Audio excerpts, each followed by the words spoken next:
welcome in everybody to VCS English week number 2. I don't know if we're in the stinger right now or not. Is that true? Yes. Crincy? Yeah. Crincy? Do I need to wait for the singer then?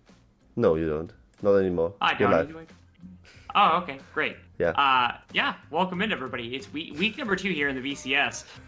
We got a wild Thursday to actually kind of catch up on action with. I'm Rebel Fox. I'm going to be your play-by-play for the first couple of series here today, and alongside me, both producing and color casting and multi-talented Yorick God Crincy joining us here today at an exorbitantly early hour here in the North America.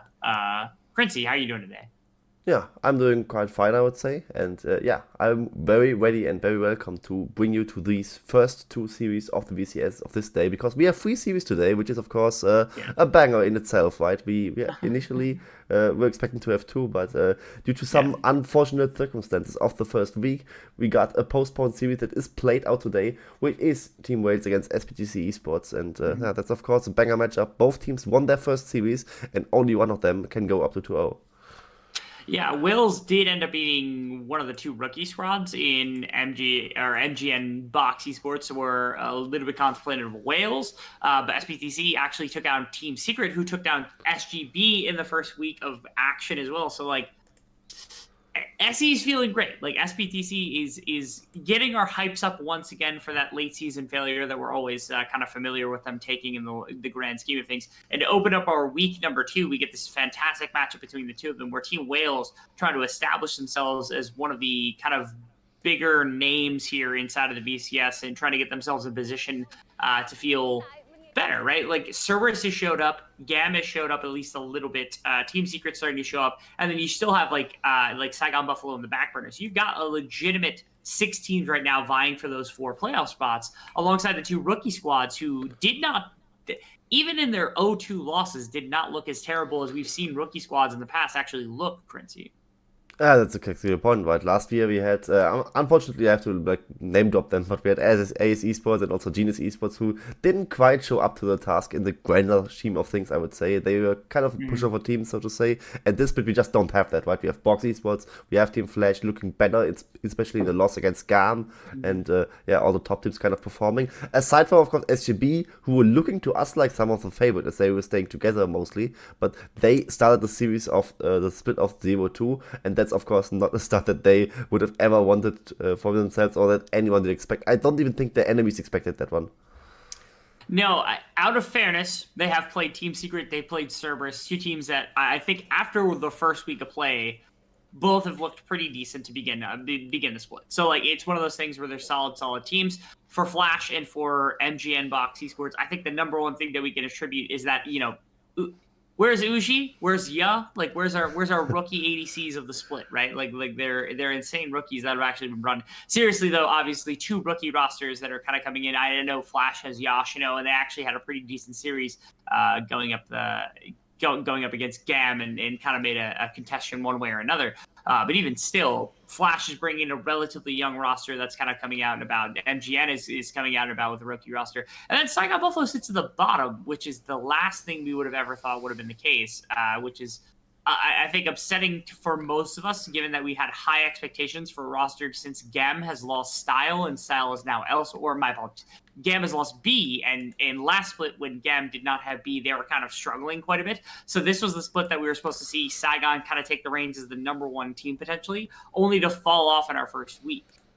Yeah, and to be a little bit of a devil's advocate to their team, they lost both their series 2-1. It kind of looks like it's not that doomed for them. And I mean, if you don't lose the series 2-1, it just means that they were at least had some semblance of coordination to at least win one game, take one next of the enemy team. And they played Team Secret and Cerberus Esports, who were looking far from bad, especially Cerberus.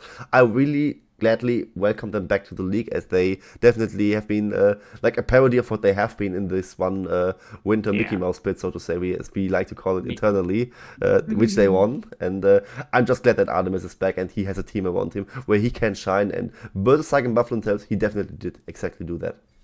I'm a big proponent of using the terminology Mickey Mouse split because I think it was a worthwhile.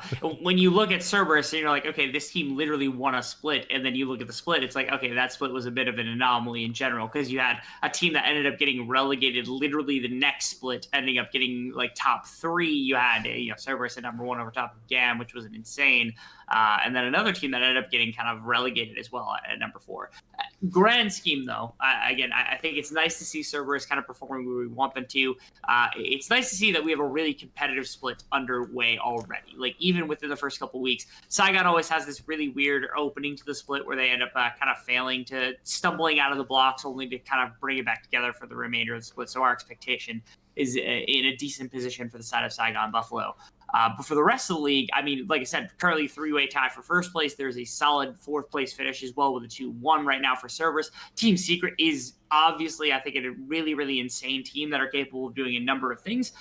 So I would not be shocked to see a number of these teams really contesting for the number 1 slot, which is where we get to our first match of the day, our reschedule from last week. Team Wales versus SBTC Esports. So talk me through that just a little bit, Quincy, because we had really high expectations last week. So what are we looking at this week? It's basically if Vit can get the stuff together for the side of Team Wales, definitely. I mean, he has looked like maybe one of the stand-up bad players for them in week 1, which is hard to say because they actually won that series. Like, he plays with an insane support on the side of B, and then he kind of managed to lose lane against a new AD carry and Zodiac, who has not been known like to be one of the more stellar BTS supports. I just gotta say that. And for the top side, of course, they played insanely well, I would say. Killer Queen, of course, both games at Wukong. Maybe he can show like a little bit more of a champion diversity within his reach because he is known to be like one of the players to have like a deep champion pool. Like I remember Jungle Talon being banned against him when he wasn't even like a meta champion, and he just whipping out the Echo after taking many jungle bans and just absolutely 1v9ing the game against SGB when they were one of the stronger teams. That's something that also happened in the past. And for the rest of them, like Nagia showed 2 styles in 2 games. I like that a lot, as he was playing Sign in one and Jax in the other. There's like at least a certain difference in there. And for Glory, like he was on Wise and Cassiopeia, which are, I would say, that sounds kind of weird, but they are somewhat similar champions, I would almost say. They were like those AP DPS machines, but they are, of course, not that easy like to learn together, as weird as it sounds. And for the side of SPTC, they absolutely got carried by Direone's Kassadin in the second game, and they might as well have lost that game. I don't want to take anything away from them, but this won't just happen every game, is what I want to say. And what I want to see is them just showing some consistency and never being in the position where they need to be bailed out by that sort of champion in the late game. Yeah, it was such an interesting week 1 for SPTC because, again, I remember I was getting ready to cast the series after that. We were in the midst of game 2 when I woke up and I started watching in game 2, and I'm like, okay, the game's probably over. I put a 10-minute timer on. I wake back up 10 minutes later, the game's still going. I'm like, okay, that's not good. Then I wake up another 5 minutes later. I'm like, wow, this is really not good. And eventually DL1 just kind of takes over the game on the Kassadin. So SPTC, I think, learning a little bit from previous splits in that, like, now they've got like Slater and Paulette in the bottom lane. They've got DL1. They've got like DNK and Emperor. They've got enough veterancy, I would say, after everything has been said and done, to really put together a very competitive roster that I'm hoping continues to develop at least a little bit. I know Emperor's still relatively young, and you've got some other guys that are kind of in and about the roster. But for the most part, this is a team that's solidified in position to be in a solid space, especially with if SGB is to be like struggling, if GAM is to be struggling.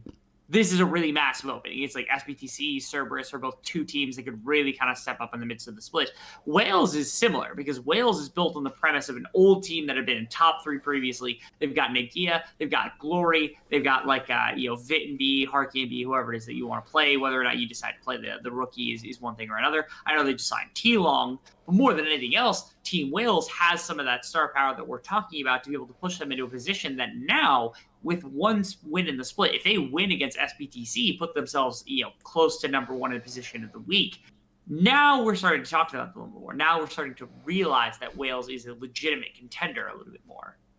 And I would almost say, like, I just feel as you mentioned it with SPTC, like, they have Slater and DL1. It's like, even among veterans, they are like the really old dogs, right? That's just an astonishing amount of veterancy that they have, which other teams just kind of don't. And that experience is also something that, of course, can lead you to not tilt in some games and then just still pull out the win. I think that maybe just kind of already happened with this Kassadin game from Dire 1, for example. That's something that maybe with other teams that would have maybe ended in a loss. For them it didn't.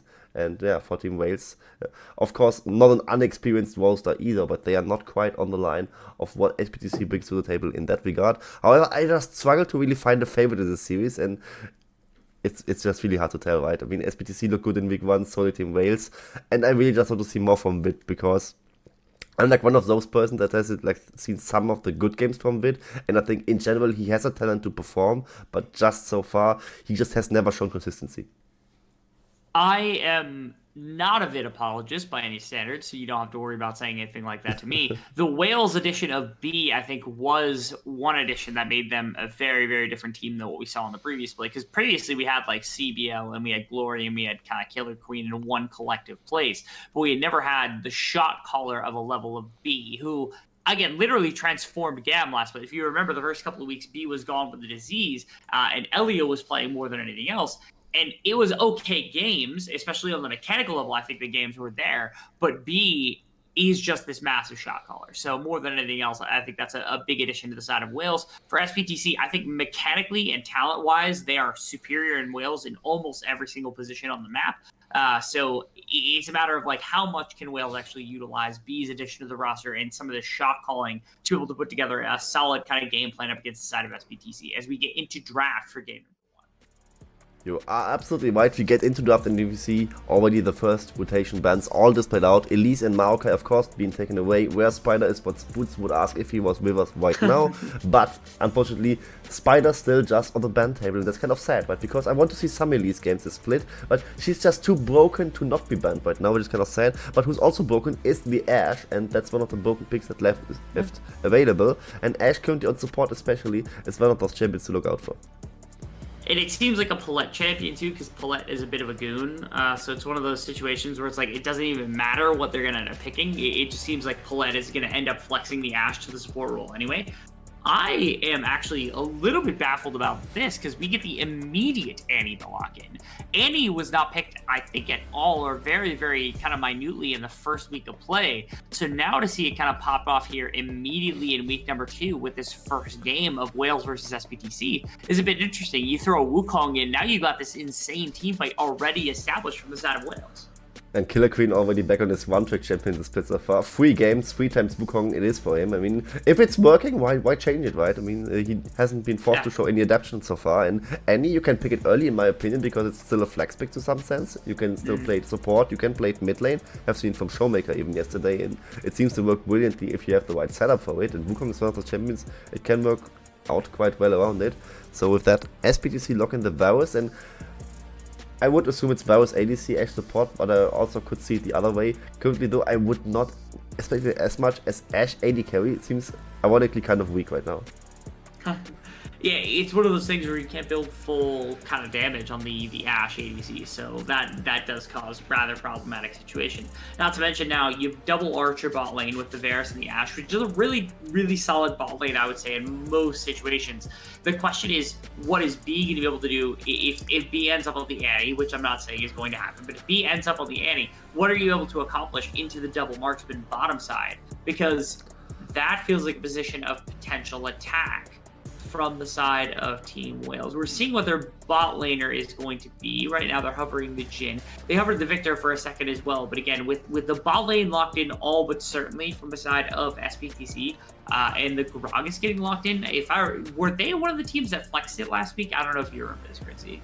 I'm not quite sure either, but what I know is that you can flex Gragas into any position but the AD carry, and they already locked the AD carry, so there's still a lot of flex potential still left on the table for them.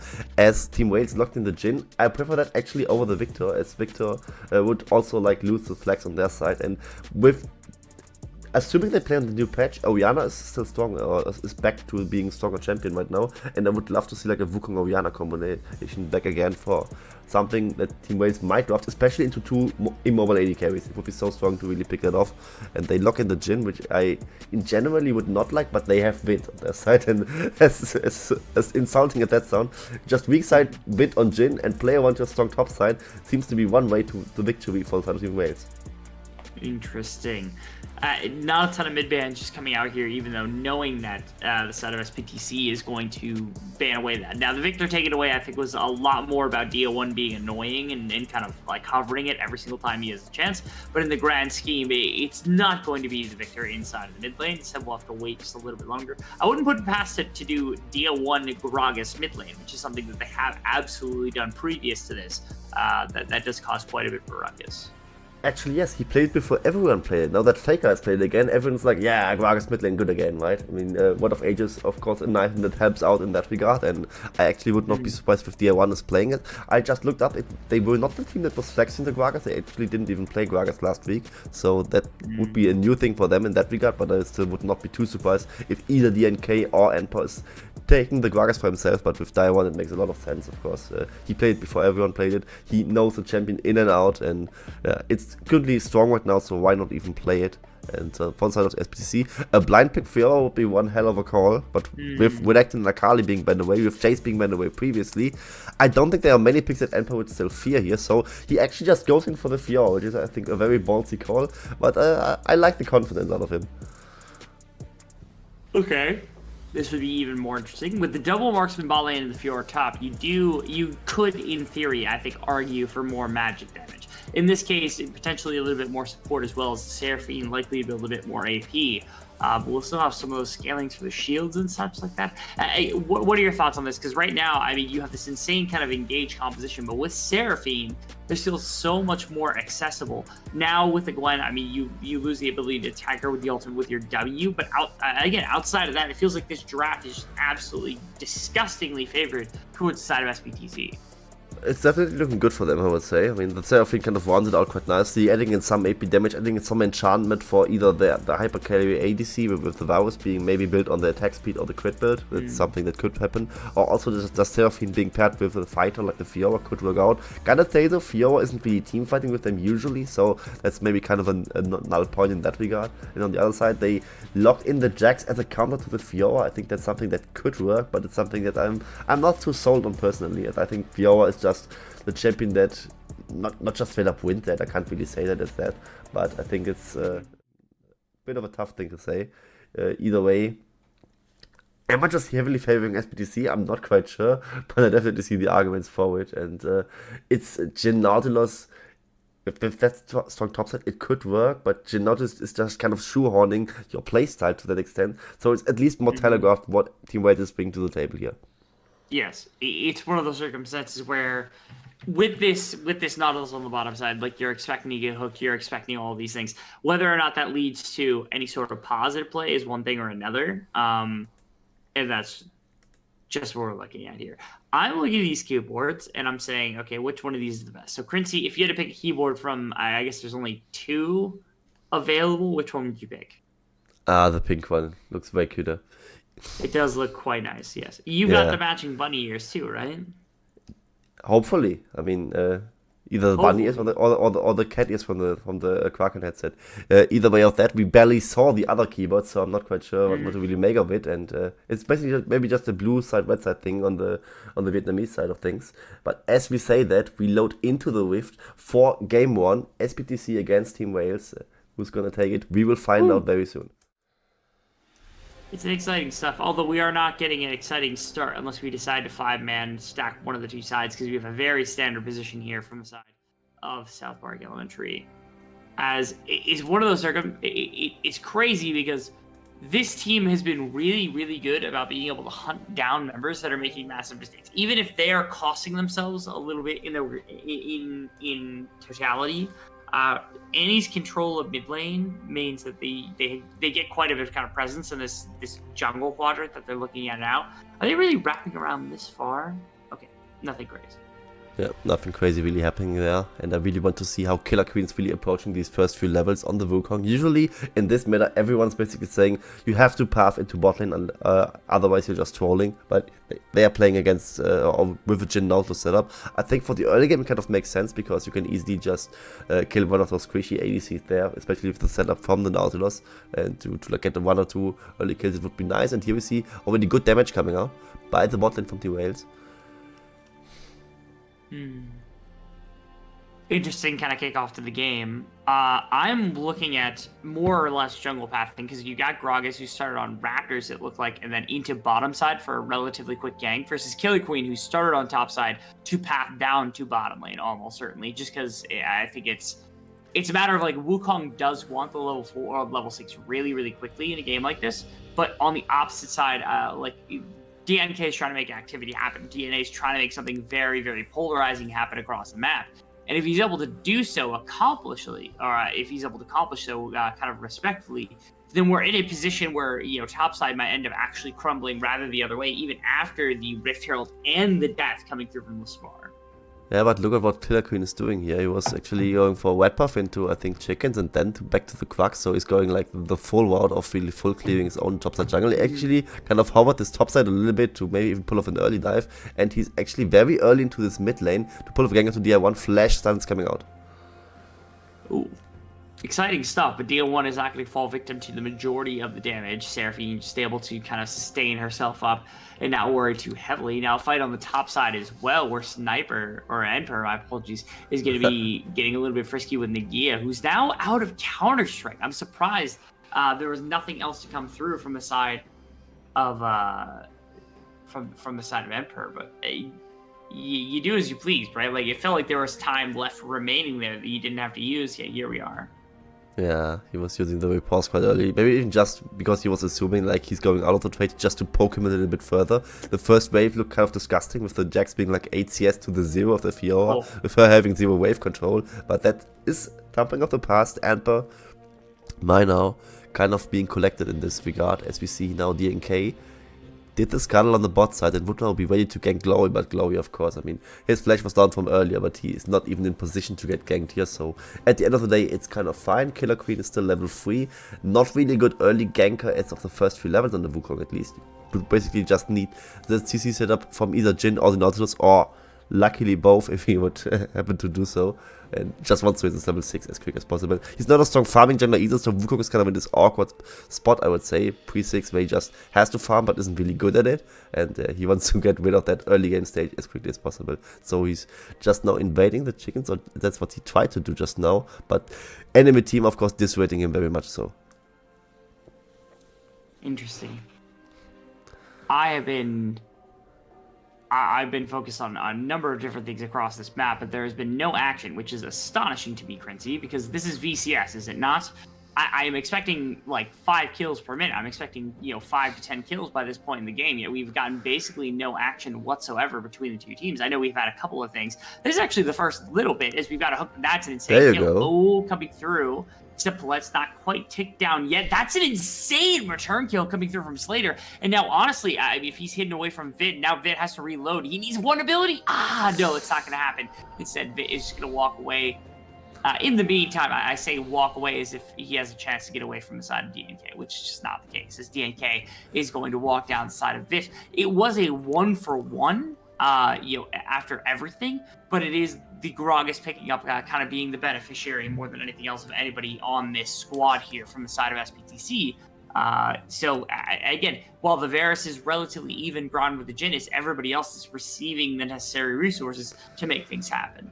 I mean, at the end of the day, it was a 2-for-1 from the side of SPTC in the extended play, and it was very short also of being like a very nice clip for Yue to show why Jhin is a useless pick, as he was almost getting the short end of the stick and not even getting a single return kill in the 2v2, which was initiated, by the way, by Beast Nautilus landing the hook, so I'm kind of pissed actually that this kind of works out for Varus Ashe, that they just can get hooked and still win the 2v2. Looked very illegal for me, with Palette out healing the ignite damage with his potion for some reason. Either way, we have seen some damage being done to the Fiora on the top side without killing her, as she was getting zoned away off a wave, crashing to the turret, with Killer Queen just hovering the top side, and Nagia positioning very aggressively, as here we see the replay of what happened earlier.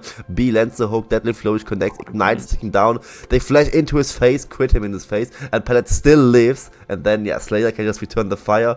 Jhin has to reload at some point, and here in the replay, they just die. Interesting. Okay, 2 members end up falling underneath this bottom tower out of fear of potentially getting kind of jumped on by whoever it is that has the Rift Herald. I believe it's Tom Cruise at this particular moment, but we'll find out at some point. worst comes to worst, I mean, the kids end up having to go to the school to do their whole period, which is not an apocalyptical kind of grandy to be able to grab onto. But honestly, you kind of take anything at this point. Yeah, you definitely do, as this wave gets into the turret, and yeah, we haven't quite seen how the play really folded out, but it was just one bot lane dive play to really set it up. Wave is being pushed into the turret, 4 men against 2, that's not fair, the turret alone, not enough to help them out, as you will see how it's played out. Flash body slam with Anchor, that's actually just a good combination by them, and what you can really only fault for the Team Wales bot lane is staying around for that. It's just some dive play that you kind of have to respect if you're really on about it, but I can also kind of see why they didn't do just except to do that, as Killer Queen level 5 could contest his whip off. He's not in range to do anything. DNK nicely pulling it away out of this brush just in case Killer Queen is there, and well, he was there. But Killer Queen himself now looks on his own to maybe dive the bot lane. Wave is being pushed in, but here we see the difference, right? The SE bot lane just knows how to cover the dive. It's a little bit easier. They've got the double kind of mark spin. They've got the Ash to be able to kind of seek out enemies before they show up. Okay, this is interesting. Glory getting jumped on is probably... Oh, it's DNK, actually. That's probably just going to die.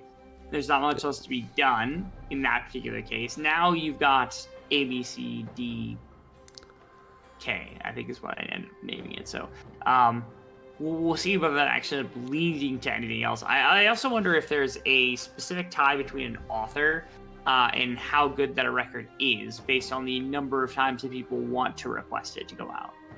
Yeah, maybe. And here we see what we didn't see, which is a solo kill from Nagia against Emper. And Emper actually chose to take this one. Wow. That's what kind of surprised me. I was expecting just Jax to outstat check the Fiora because he was getting more resources initially, as he was getting kind of shadowed by his own jungler, while Emper kind of wasn't. But that wasn't quite it. Emper kind of greeted for that one and got rightfully punished for it. And with that, I mean, also the flash play coming from Glory, Gold basically back to even, and Team Wales still very nicely into this game, and Killer Queen by now hit level 6, so he gets to play the game as well. I'm waiting to see what they're able to do. Crinzy, this has to be the slowest VCS game that I've ever actually witnessed in my entire life. And it is 3:30 in the morning, so I'm not shouting at anything right now. I'm just watching a macro game kind of unfold in front of me where we've got a handful of kills, a couple of waves, just off the back of a couple of solid fights that have come through. SPTC starting to take control of the map. They get a little bit of pressure. They get a little bit of gold advantage. They've got the Rift Herald now. They're feeling like they're getting into a good position despite Team Wales having a composition that's a little bit better suited for the beginning of the game. You've got like Annie, you've got Jin, you've got those types of positions kind of going. But outside of that, it has been all SPTC up to this point. Yeah, it looks like a bit of a stylistic shift in the whole VCS, I would say. I mean, I also might think that last week the games were also in general slower, at least as they usually have been in the VCS. I mean, VCS is known to be like kind of like the LPL light in that regard, that they are like the most aggressive region ever. And so far, I mean, it just hasn't looked to be the case for them, as we also see some item build adaptations, or item build choices rather, with Slater going for the lethality Varus is something that is quite different from what I initially expected, with maybe a hyper carry like Varus, especially paired with the Seraphine, would have been strong, but they also like want to have something to do in the mid game, right? Also, this lethality Varus, a bit stronger in lane, can do a lot against the Jhin, and here we see it, right? He's 20 CS ahead on him, with of course some gank attention, but that was happening from both sides, I would say, so not that unfair in that regard. And however, on the other side, this Fiora is a problem, and it's not a problem for Team Wales right now, and it's down more than 40 CS to the Jax. A bit of shadowing from Killer Queen was enough for that, and now he might just get dove, the poor guy. Okay, does not look like they're going to pull some sort of pool guy screen, or a pool person screen here, for a minute at least. It might be a little bit longer until we end up seeing that kind of come to fruition here for the side of Team Wales, who are... They're down a decent chunk of resource. They're not down a ridiculous amount of gold. It does, however, seem like SPTC has a decent control of this game just based on how much have they been denied from their enemies, how much they're able to accomplish. This is another big dive underneath the top tower. That's going to be a big play in from the side of Nagia, who Nagia is actually able to get a really, really reasonable amount of damage down on top of Emper, which does lead to a solo kill. I thought that Killer Queen was going to have to turn back for a little bit more, but instead he just kind of walks through the remainder of the tower, and Nagia is the one that walks away with the massive W. Yeah, very massive W. I think you also gladly taking away one Drake of your own for that play. Of course, with the rear table crashing down now, and you likely losing first turret, it gets kind of debatable if it was really a good play at the end of the day, and Jax not being able to take the turret. But here we see in the inventory that he just now got full build. Divine Sundoor completed for the side of the Jax, so he will be very strong right now, with the Fiora just being struggling on some components and some stuff, which is of course something that's not easy for her to play around, as Fiora is kind of useless if she's very much put behind. She doesn't have a lot of utility in the kit. Just one situational CC spell, she's kind of squishy on her own and can't really just team fight from behind or something and just group with a team. She wouldn't really do much in that situation. So her being behind is very much a problem. Jhin being behind, of course, also not good, but he still provides like this, at least a tiny bit of utility with his long range deadly flourish snares coming out, with the curtain call being at least a good chunk even from behind, and he's also going the little felty rod, so he will not be as useless in the mid game as he would otherwise would need to complete those expensive crit items, which would put him very much more behind the curve. He will, of course, still not be as much of a threat as Slater will be, but I think the 80 carry gap in this situation, not as big as the top gap. Not at all. And the Gia is actually kind of crushing this matchup, which is weird because we're usually accustomed to Emperor doing such a good job. I remember last year we were talking about Emperor in spades being just this amazing top laner who very nearly was able to kind of put his team into playoffs and even to further competition potentially on the world stage, but just wasn't able to do it. Was tied in solo kills. I think it was solo kills and also pentakills were both statistics that went over to the side of Emperor in the previous split. Not the case anymore. While it is very much that it is Denethor more than anybody else, or DNK, my apology, more than anyone else. While that isn't like different in a number of different ways, there are plenty of other things in the record that suggest that it is a different kind of book or fracture or whatever you want to call it. And Emperor was even the guy that pulled out Riven last split, right? He was so confident and was really whacking circles left and right, as you say. And this game, he kind of doesn't look like that at all with Nagia. I mean, he was one of the, I think, lower to mid-tier top laners even in this game so far. He's been absolutely crushing it. Ganathazer, of course, Killer Queen, did pull a lot of attention to his lane. But so far, he just plays like he deserved exactly that, right? Just a strong side Gia Chat top laner, really crushing his matchup with the last pick R5 counter pick.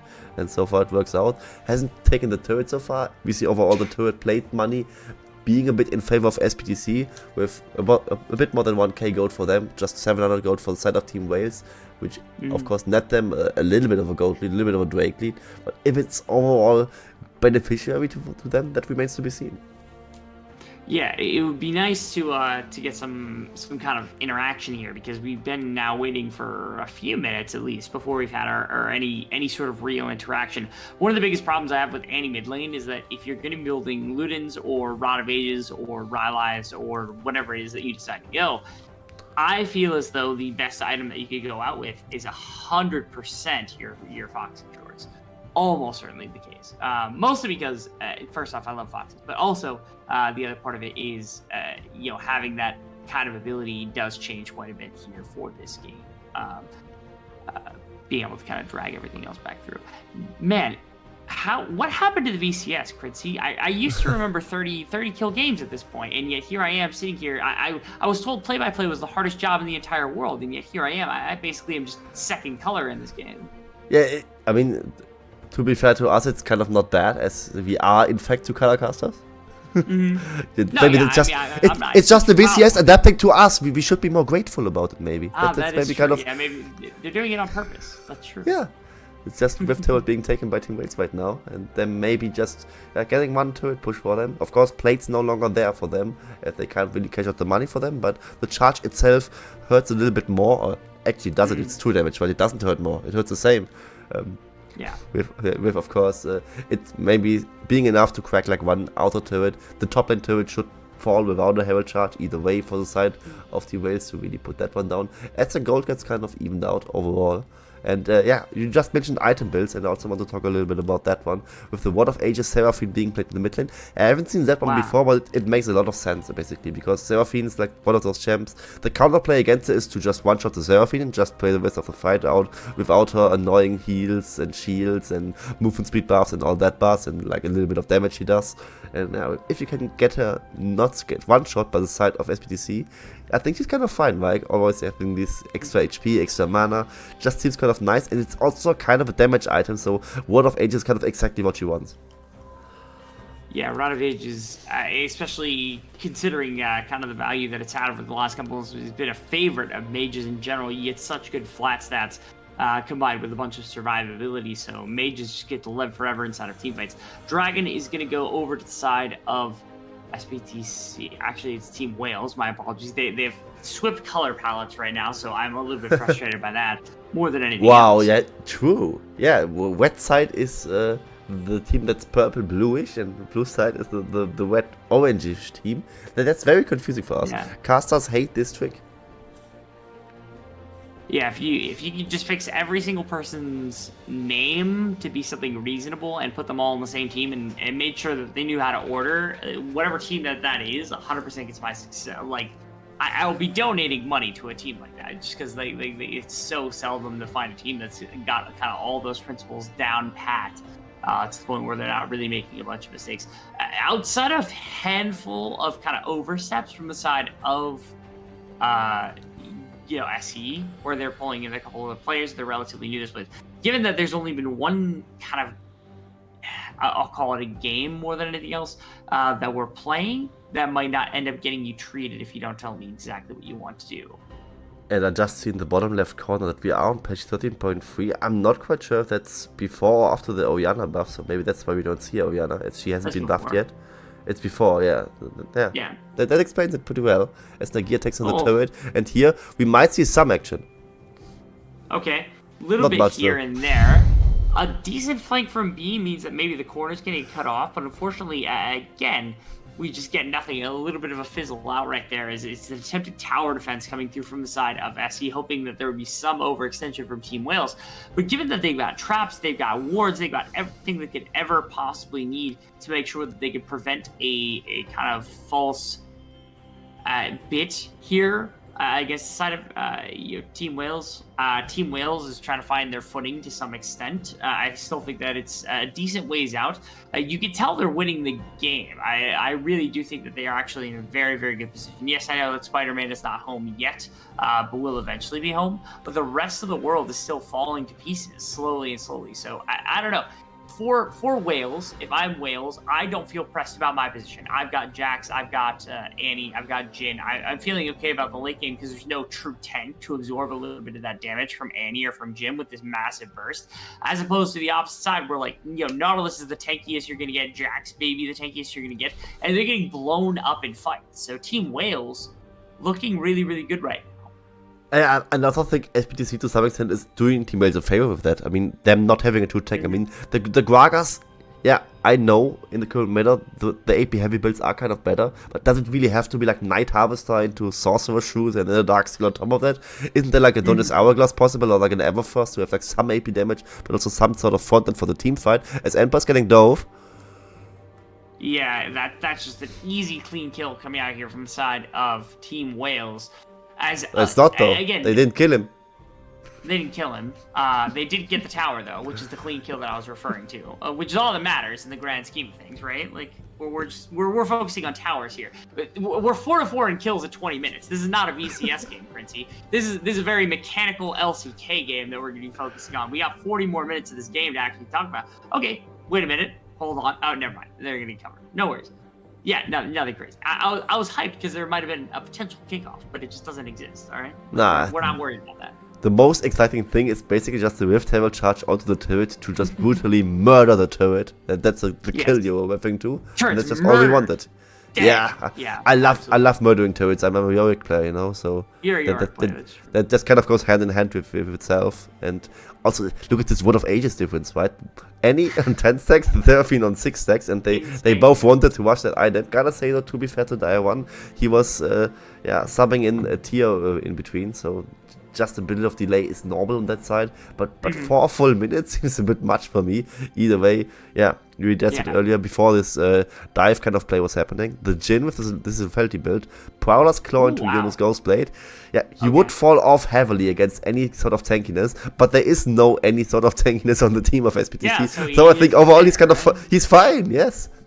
Yeah, he does not care on the slates. Again, it's one of those builds where it's like, okay, if you go lethality, Jane, you better be playing against 3 squishy champions. Well, honestly, he's kind of playing against 5 squishy champions, more or less. Like, you'll get a little bit of armor maybe on Emperor in the right circumstance. You'll get a little bit of armor in some circumstances from DNK and D1, because it'll go Zonias, and then you'll be up, like, you'll probably be down 30% of the damage that you had previously without any pen. With the pen, it's not going to be changing all that much, which is the important little bit of information. Okay, can you explain to me why Yorick is getting nerfed on the next patch? Because like, there's like a bunch of champions that have been absolutely pick or ban here inside of professional play, and yet Yorick is receiving a ban next patch. Can you explain that one to me? Yeah, the cynical answer is he is above than 50% win rate. I think it's 51% anything in even higher solo queue, so he's kind of strong to broken right now. And he is neither a cute anime girl nor a guy with 8 packs, so he does have to get nerfed immediately. Yeah, they don't have skins. He doesn't sell skins, yes. That's true. Okay, charmed up immediately his Glory. He's going to be stuck in basically in the middle of the team. B does pop the ultimate. His Glory is going to go flashing. Does find the first kill against DNK. Might actually find a second now as Slater. Really out of position, unfortunately, as Nagia is the one that jumps in. Is going to be able to find his son, find a couple of kills. As it looked like a really rough spot here from the side of Team Wales for a hot second, as Glory looked like he was picked completely off. But now they're on 2 kills. They're chasing their 3rd kill. Kind of insane right there from the side of Team Wales. Now they're going to be looking at their Baron buff. They don't have the Azir. They don't have a real kind of primary DPS. And somehow, Tibbers blitzing this down really well. They really are, and it was just a lot of collapsing onto the Glory. Maybe we see a replay of that one. But Glory, surprisingly tanky and can buy a lot of time with both the stoppage. As we see the replay again. Curtain Call coming out, not really hitting anyone. That wasn't really the main damage. Glory, how he doesn't die there is kind of illegal. He just is off the CC chain, gets to go into Zonias with the ward and with his shield coming out. He's surprisingly tanky and can't really get focused down. As Killer Queen creates a distraction with the Cyclone, Nagia goes in with the Counter Strike to surprisingly teamfight well onto this Jax, so they get the 2 kills as a cleanup with all the tools expanded onto onto Glory, just to not kill him at the end. So it was just 2 pickups for Team Wales. One of them was a jungler, and this late into the game, you can just start off the Baron, get the Baron with that, and with this Baron can start to snowball the game into your favor. But with just 2 Drakes on their side, 1 on the other side, it would take quite some time. And by the time the next Drake spawns, the Baron will be expired. But what I want to see now from Team Wales is get that map control. Maybe push on some tier 2 turrets, especially with the Jax with Baron buff. That should definitely be not too hard of a task. And I want to see them take huge control in this game right now with it.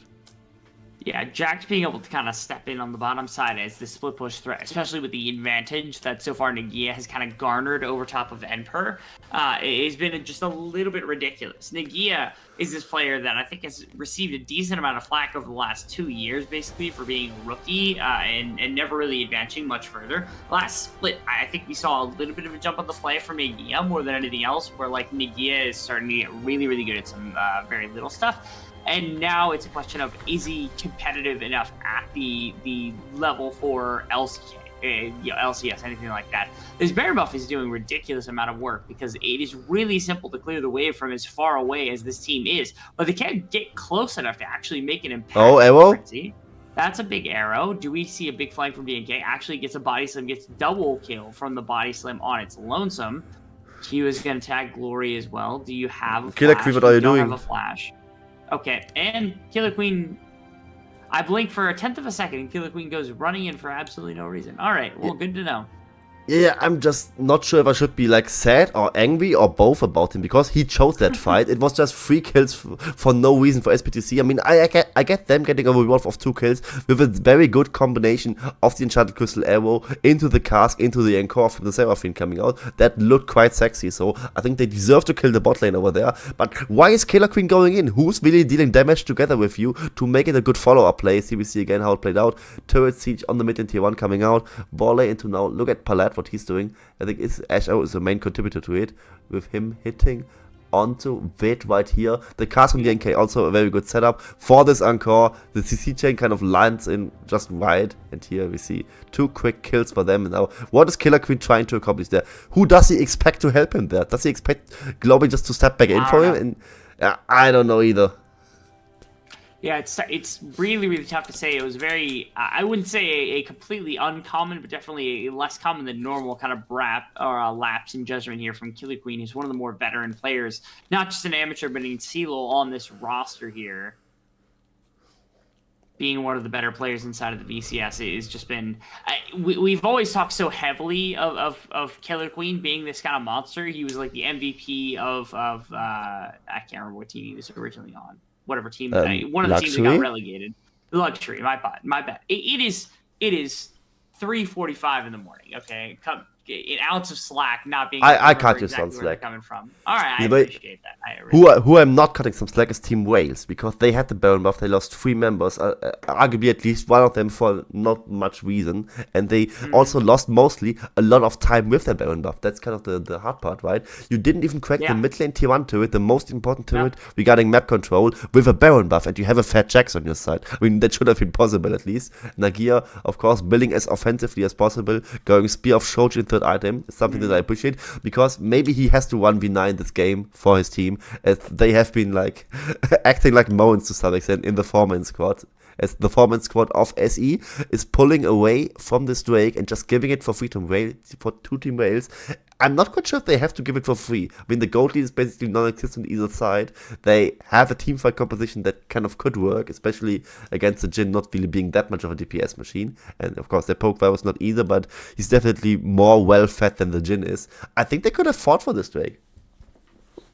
Yeah, it's one of those circumstances where SBTC they're calculating. Okay, can we move it on this strike? Can we move it on the direct strike? It feels like this was the opportunity. You had a number of members that were kind of recovering from injury. You had like a handful of very, very kind of unique circumstances where it felt like SBTC didn't have to give third Drake and potentially give up Infernal Soul unless they really want to fight on the Infernal Soul. If they've got an item spike coming up in the next 5 minutes that they're really, really positive is going to make the massive difference in the entire world of beating this school, I would love to hear it, because right now I do not know that we actually got one. Yeah, and actually the 4-man squad of SBTC should have been massively ahead, right? The goal is super close, and a lot of the lead that, or what is initially coming from, there's a lot of the lead for the side of the Jax, so the rest of the team has to be far behind, and they still didn't even go for this fight. They were not confident for whatever reason, and this brings Team Wales to soul point right now. Gold basically completely even right now, with 4 minutes left for potential soul for them, and the Jax being a permanent distraction. This could be a very hard game for SBTC, with them being so good in control in the first few minutes. It's kind of astonishing. Really is. Kind of awesome to see Team Wales start to succeed a little bit. Again, we were kind of high on SPTC because they have, new coach Ren stepping in from SGB. They've got a lot of the same returning roster from they had in last split, where they were starting to look good towards the middle. Clearing up some of the throat and the mucus stuff, I think would have gone a very, very long way in their previous week. But it's really nice to see this team kind of back at it again, being able to kind of come together as a roster, being able to not kind of miss out on a handful of the players that are going to be taking over sooner rather than later. And instead, just kind of welcoming with open arms the multiple members that are being brought into the roster. Between you've got like Frost Force, and then you've also got Light Pulse, and you've also got Speed Graves as potential kind of winners in this situation as well. So that's a really fun situation to find yourself in. And SE just now burning 2 ultimates in the mid lane defense, not really for much of a gain, and they don't even need a wave to really bring down this turret. And Nagia absolutely destroys Dire One. Oh my goodness. Yeah, that was pure, utter annihilation. Was that through the Jax ultimate as well? I actually can't tell. He Yeah, used it the looks like Jax it was ultimate through at the least. Jax ultimate. Yeah, he had popped it. I don't know if it was during that engagement, but definitely my dad buying horses, that is a while to rotate. Yeah, here we see Baron being started off, but not quite by the side of Team Wales. I mean, they also don't have a true tank to really tank it up. I mean, the closest one to it would maybe be or Killer Queen on their side, and they aren't really true tank either in their own fairness. But with Nagia not TPing to this Baron, grouping with the team, they just want to force the issue right now, 5v4 on the map. But the Jax not really being a team fighter. I think this is a risky call. Ooh. I think they could have just pressured the side lane.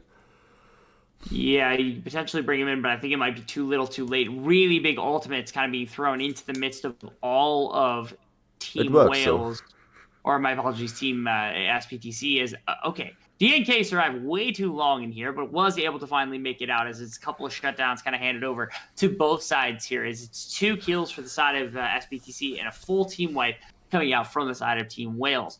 biggest things, no boots. Now Duskblade Drakthar has been purchased here from the side of Cartman. He's going to be focusing that out on Recess.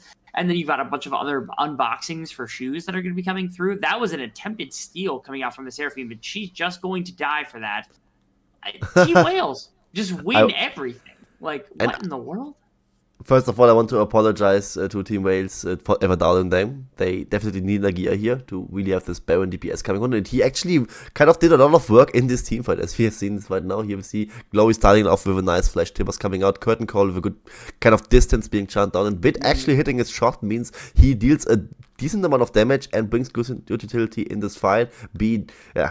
Taking one to the team, just dying, so DNK can also die, and with the jungler being down on their side, their jungler being surviving, they are the winning team in this team fight, they can pull off this Baron, and likely to say to the Baron so later on, and I want to have DR1's confidence, right? He tries to go for steal on Seraphine, on War of Ages Seraphine, like, what do you expect to happen? You just get killed again. One kill for free wasn't necessary, and with that, Team Wales is a bit further ahead than they should have been. And not to mention, also, I mean, you look at the gold advantage that's being held right now, and it's actually 4,000 in favor of Wales, but it doesn't feel like that's the circumstance. It feels like we're so even right now. That is potential flank, not able to find Mike Millette, as DNK will run down towards the bottom side of the map, going to get rooted up. This is probably the end of days for poor Nautilus, as they bring 4 to kind of surround him elsewhere, and no one was pushing in any other circumstance. I'm not exactly sure why it is that, like, at least you wouldn't have somebody on call specifically for that circumstance. But here they are, Team Wales, sieging up even more once again. If you give a big team fight, I'm sure Annie would love a big team fight, so just be very cautious about that. Yeah, but why are they on mid lane tier 2? Why are they not on Dragon's Soul, like, right now? Like, you are 5v4, DNK is down. You said he was running down, that was not quite it. He was running it down for this play. Being the jungler, so close to the Dragon, both in time and in space, means that there's a free Infernal Soul for the side of Team Wales. It already looked quite easy for them to get that, as they were, baroned up, and of course, with a decent gold lead being in their minds. With that being said, they just now secured the Infernal Soul, and that game will be very hard to come back to. I mean, it's just that his chin pick will never fall off in this composition, right? He plays against 5 squishies, he has the Infernal Soul now on his end, and they will all deal a lot of damage, and with this Annie being on their side, it's so easy just to pinpoint one target and just blow it up. Only the Edge of Night is kind of annoying, I guess. All right, and a Jhin ultimate popped in the midst of nowhere. Slater also has no Edge of Night. Massive shield up. Okay, there we go. Okay, that's what we were looking for. That's a really, really big win here, where potentially a fight could actually be coming through. Nagia now also with nice counter strike. Find a double stun. That is a massive kill onto the supports. The bot lane now done. Nagia's not done. I'm a little shocked to be saying those words specifically. Now DNK kind of tries to disengage the situation. He and Killer Queen now heading back towards the mid lane, as that is going to be a massive break on these mid lane towers with the 2 down. I wonder if they've got the fire to power to finish here, Quincy. They've got 2 full waves stacked up here. They should be. Ooh. I mean, it's a huge part of their wave clip being gone with the Felty Varus and the Ash melee missing, and it's a 5-minute squad with Infernal Soul. Insane ultimates kind of popped up here. That's going to be a big ultimate being dropped onto the Gragas. They're looking to just blitz down the tower. They get it. I think they just get the next if they really, really want to. Team Wales coming out of what seems like nowhere, actually taking a really, really good game number 1 against SBTC, getting that Infernal Soul, not being pushed around and kind of commanding their own destiny, setting up their win condition and doing it to perfect aplomb. And I gotta say also congrats to Vit on this game. He was playing Jhin, he was basically everything so that Yue hates him. And he was kind of tilt-proof this game, I gotta say. I mean, the bot lane focus was there from the side of SBTC, and Vit stayed relevant through all of it. While Nagia, who's also a player we doubted in the past, has shown absolutely up on this Jax. I mean, he was destroying this Fiora with help, without help, anything of that. Was destroying DR1 late in the side lane. Of course, that wasn't really that hard on the Jax if he was already being fed. But still, good team fighting from him. The double counter-strike in the last fight to really round it up, and good stuff, Team Wales. Yeah, really massive. Actually, you look at damage dealt to champions, yes, Varus has actually done more than just about any other champion in the game. The one that actually beat him out was Jax, which is insane to think just how well the Gia played in that game to deal 23,000 damage compared to every single other member of his team, over double what basically everybody except for the opposing ADC has done.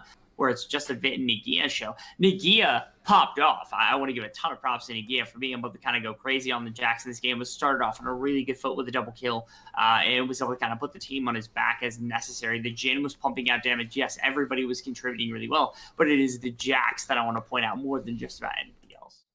Yeah, it kind of looked this way in this post that the damage got, but it was basically just Nagia playing against Slater's Varus, and he just edged him out just by a little bit, and that kind of sums it up quite nicely, I would say. I mean, Slater tried his best to really play and win this game, and ultimately it just wasn't quite enough to pull it through. I mean, his team also tried to make it easy for him, but ultimately Team Waves was just a tad better. They were, and now we get a chance. It's obviously a best of 3, so we're going to be walking into game number 2 here any second now. I'm excited to kind of get into it and be able to pick it apart to some extent, because these two teams were really excited in game number 1. Have to see how it translates into game number 2 now with potentially life on the lines for playoffs and for everything else. Winning is always necessary, so we'll see you back in another second. Exactly. We will go to a short break, rather like 10 minutes, a bit less probably. I will set up a timer for that one. So we will see each other very, very soon for Game 2 of Team Wales against SBTC. Stay tuned.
Awake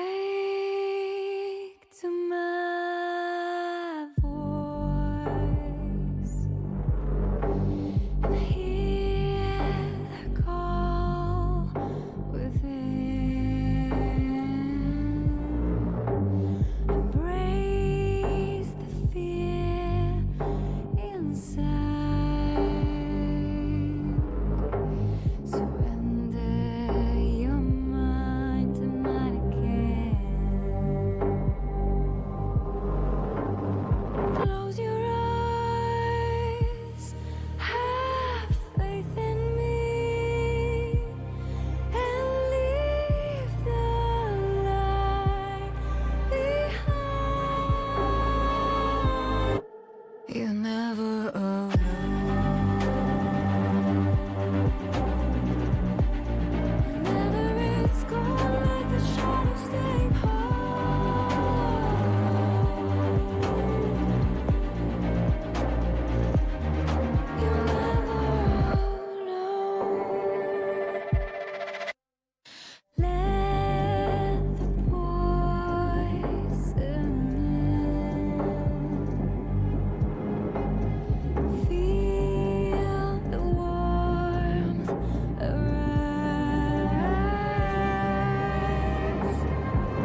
Welcome back, everybody, to VCS English week number 2. Our kickoff series of the week here with Wales versus SBTC, our makeup, I guess, from last week before we actually kick off this week's games, has already been a little bit more shocking than expected. Again, I walked into this one thinking SBTC was going to walk away. Maybe you've had a different thought, Quincy. But game one, it was really back and forth. But Team Wales feels like they had a decent kind of grasp on being able to take control of the game. They never really lost, they were never out of it. It was always SPTC who were the ones that were kind of stuck in a really bad position a number of times. Yeah, definitely. And what I think is kind of the surprising part is that they played through topside and actually managed to win with that in their current meta. That's something that usually doesn't quite happen a lot. I mean, basically every jungler tells you like on Twitter and into the queue, path bot or you're trolling. And yeah, maybe they were trolling, but they were trolling good enough to net out the win. And as we stated, we instantly get into draft and see what the adaptations will be for game number 2. Yeah, you got the Elise Draven Grot. I'm noticing no Maokai ban. Maokai has been a permaban here inside of the VCS basically since we started and it's not shocking to see it go B1 as opposed to anything else. So now Killer Queen gets his hands at the Maokai, which is a disgusting combination in my mind. Like Killer Queen, known for his extremely mechanical prowess type junglers. I mean, how hard can it be to throw saplings in the right places so that like you're actually getting decent vision, you're actually getting people kind of caught out in bad situations, dropping damage like crazy. I mean, this champion plays itself in a lot of different ways. It kind of does, and I think SBTC was aware of that fact. I mean, they deliberately chose to ban away the Wukong, which he played all 3 games so far, and won all 3 games so far. And they also banned Lee Sin in the first rotation instead of Maokai, so they were definitely still feeling those mechanically intensive champions for the side of Killer Queen. He gets to play his Maokai, but what I now want to see is for SBTC to have a plan on it. They must have known that this Maokai pick was coming. They need to have like something cooking up on their sleeves, and maybe it will be like counter picking something like a Silas later on this draft to have a stronger nature's grasp on the enemy team, or some other junglers to that maybe really make it hard for the Maokai to even get to play the game. But so far they log into Zeri Lulu, also one of the stronger bot lanes of this patch at least. But this of course leaves Team Wales to play what they want. Like some play Lucianami here, some play like Varus bot lanes here. It will be a Varus bot lane from the looks of it, and maybe after, in my opinion, good game from Vid in game 1, in game 2, he's now with a pick where he has to carry a lot of more agency, and let's wait and see if his Varus is good. Ooh. All right. I do love kind of seeing like the Zeri Lulu because there's such this crazy all-in potential at level 2. We don't get the full ball lane coming out here from the side of Wales just because they're willing to hold the Jace and kind of flex it between top and mid as well. I know I've seen that quite a bit more often than normal. Usually it's actually mid lane, but especially against Dia1, you do have to be cautious about using one of his favorite champions in the laning phase. So for Dia1, back in the day, it was Tristana Jace basically 100% of the time. Now it's not nearly as much. But here we are down in the Academy League. We've got Vit here. We've got Kind Glories, who's like, yeah, I don't really care that it's D1. We're just gonna put his ear into this matchup. We're gonna put Xerath into this match. We're not gonna worry about it. Yeah, as we see that, we see the Karma being banned away. So Varus Karma, not a bot lane that Team Wales is getting to play. They will definitely try to balance the support champion pool a little bit more to make it hard for B to find the impact on this bot lane, as he is shown to carry like some bit of weight in this first game already, with the Nausea was being picked up by him. It looked kind of rough in the early game, especially with jungle focus being towards his bot lane by the side of SBTC, but overall of course B, as he's a reigning champion of the VCS, right? I mean, you have to respect him to some extent, as otherwise, I mean, of course Beryl is a reigning world champion, and let's see how DRX is doing right now, or let's rather not. Regardless of that, Sejuani being locked by the side of SPTC, potentially a flex pick right now between top, mid and jungle even, with Sejuani being played by Caps in the mid lane, and also these Ignite Sejuani top lane shenanigans are still not completely gone, I would say, but likely it will be a jungle pickup as they lock in the blind pick Fiora yet again. And of course, I mean, Nagia just now has shown that he can pick Jax into it, and maybe we will see it again, as the Jace can also be a mid lane pickup for Glory.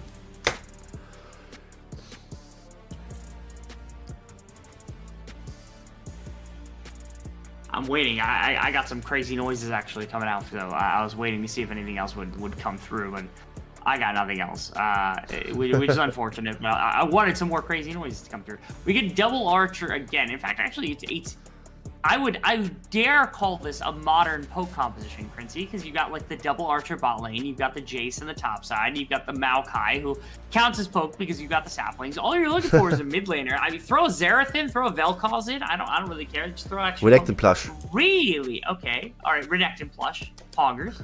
Renekton plush mid lane. Angle. 100% of the time. That's chest top. Is okay. it? Actually, we don't quite know. I mean, maybe even Team Wales doesn't even know yet. Yeah, they could still flex if they want. They're probably like fine one way or the other, but whatever is getting locked in, otherwise they wouldn't pick it. What I would of course have preferred is putting Maokai to top lane for Fate to top lane mid-up and pick Nidalee so you have 5 poke champions on your side. But that of course couldn't happen here, as we now will round out the draft with the last pick for the side of SPTC. They still need a mid laner, I would say, as they probably don't want to play Sejuani mid lane. And that's a quick Rumble lock-in, so I'm kind of surprised what they really have up their sleeves. With that being locked in, I actually think you should play Renekton mid lane here. We have Renekton against Rumble and the Jace against the Fiora. 2 matchups that you can definitely pull out and win in the early game on the side of Team Wales. And what I want to see now is, of course, with Bit and B locking in the enemy bot lane off game 1, that they will show the enemy bot lane how it's really supposed to be played, and if they will play around that as well, and whether or not they can net the win with that, as that would be quite a statement against the bot lane from SPTC. Yeah, it's one of those circumstances where, for SPTC now, backs against the wall, you're looking for a bunch of opportunities to kind of find your way back into a series like this. I'm a firm believer in being able to kind of put your eggs in the basket that they belong in. Whether or not that's top or bottom side of the map, I think is up to them. Dia1 had an okay game number 1, but it feels like, especially like across from the Jace, I'm not sure how you're supposed to attack that in the slightest. So I'm expecting a top or bot focus type game. And they were so one-dimensional in the last one. It felt like they were so heavily into just like making one thing happen again and again that I would like to see a bit more variety from the side of SPTC more than anything else. Just because we know what they're good at. Like, everybody knows what this team is good at this point. This is the problem that's come about from, like, this team, obviously. It also come about from, like, Western. It's coming about from a bunch of other teams that are sponsored here in esports, that, you know, when their players start getting kind of disheartened when they're playing in these 32-person tournaments, 40 to 50-person qualifiers, and they end up losing out of the bracket because it's so hard up until that point. We get a chance to see these 2 teams up against one another, but you have to be wondering whether that's going through Wales and Wales' mind. Actually, to me, SPT side, because they're the ones that are kind of in dire trouble of falling to 0-2 right now. They are, and with that we go onto the lift. And what I want to see, of course, this game, as we just now load onto it, with the following thing. It's Emperor on the Fiora. In first game, he got left out to dry. In the second game, I want to see them play a little bit more around him, to try to get him some help, as he now gets to play against the Jace instead of the Jax. And it will probably not be easier in the first few levels, at least with Jace being so dominant at that stage. As we, it takes some time with the camera work going out from the observers of the Vietnamese stream. That's of course a beautiful sight to see. And we're already a minute into this game and see no early action in the first minute as expected, but I mean, we are in the VCS, and I was just speaking bullshit, because we see it's actually Renekton plush top lane and the Jace in the mid lane. And why is B burning his flash level 1 for that? That was so obvious, man. Why? Because, that's why. Six, a couple of gold, man. Like, the support items, they need nerf as fast as possible, because it really can make such a big difference when you're a support. You ever hear the theory about Twitch Q at level 1? If you got Halo Blades, then like Twitch Q basically just gives you 60 gold because you can pop off. It's the same with V. As they continue to kind of lay pressure up off on the top side, that's the pause. I'm not loving that, Princey, because if we end up being here for an extended period of time, I'm going to fall asleep. So I'm hoping that this is just a very quick kind of temporary pause, as we can establish ourselves inside of the series a little bit, inside of the game a little bit. Yeah, I hope so too, because I am not mentally ready to solo cast and produce the VCS English today. Let's go! Gotta say though, if this drags on too long, Yulway will be ready, and maybe at some point even Spoots is ready again, so maybe I just get benched either way. So there's always like the pros and cons to every situation, as of course, in the greater schemes of things, I expect just like you, and also hope just like you, that this pause will just be like a 1 minute issue or something like this. But either way, we get a bit more time to really talk about this draft and what we really think about this Renekton to Fiora and the Jace into the Rumble matchup. I think the Rumble was a deliberate choice by the side of SPTC, of course. I mean, it was the R5 pickup, but were they in the know that the Jace will be mid and the Renekton will be top? I'm not quite sure about that. And the Renekton, that was definitely a deliberate choice to pick into this Fiora, so I think Nagia must be very confident right now that he can win this matchup. It is surprisingly not as easy as others would say, I guess, but as we say that, the break seems to be a bit longer than we initially hoped it would be. Ooh. All right. Actually, good point from you way in the chat. This series might just be cursed. I mean, this is also the series that got postponed in the first place, right? This series has to be the whole point process. of this series getting postponed was to prevent things like this from happening, though. So it is curious that this is happening anyway. I don't. Do you have any like kind of summary thoughts? Because we're obviously stepping out of game. Wait, are we right back in, or is this early? We are right back in. Oh, we're right back in. Okay, perfect. Okay, great. Okay, so this isn't that curse. Okay, Yulwei is just Yulwei's tweeting again, and it's causing problems. So that's perfectly acceptable. As we're right back into the bottom lane here, where again B and Vit had actually I think just recently burnt Slayer's something, but did not actually get it. I swear I saw. Oh, it was the heal. It was Palette's heal that they got right before the break had actually started. So the two of them able to kind of force things into the right position. As everybody actually on the side of Team Wales is getting a pushing lane right here and right now. Although Killer Queen's not in position to take advantage of it. Look at this. Every lane is pushed and pushing in a very significant manner to begin with, and yet Killer Queen is right now just not in position to take advantage. Yeah, he's not. And there are a lot of summoner spells being burned by the bot lane from Team Wales while we were off screen, right? It was just not just the flash from B, but also barrier and heal from Vit being down. So there have been quite some trading shenanigans being going around. But so far, I mean, Varus Ashe, very dominant first few levels. We see it here again. 18 to 4 CS, of course, the wave gets pushed into the turret, so Zeri will clean up some of them. But as of right now, those two are getting quite annoyed by all the poke coming out from Varus and Ashe. It's so disgusting to watch. Like we have seen in the first game that if there is a skill difference, it's likely slightly the other way around. And this bot lane can still dominate as much as they can right now. But DNK is doing a wraparound gank, and this might just work out as the summoners are down. Okay, we have a little bit. DNK kind of gets stalled up here. No way. DNK just kind of walks away from the situation, and everybody kind of throwing in extra damage. Nobody goes down. But DNK just kind of walked through the lane. Now Killer Queen has the potential of actually finding him. That is a really good shot to block anything else. What in the world was that, Crincy? Did DNK just walk all the way and didn't even attack a single champion because his team wasn't following up because they were like fighting against 20 minions at the same time? I think that's what happened. And then DNK just doing the full wraparound, Killer Queen just finding him and doing like the twisted advance auto attack combo to deal like 100 damage to net the kill. And yeah, that's one hell of a present for the side of Team Wales, with SPTC making it too easy for them.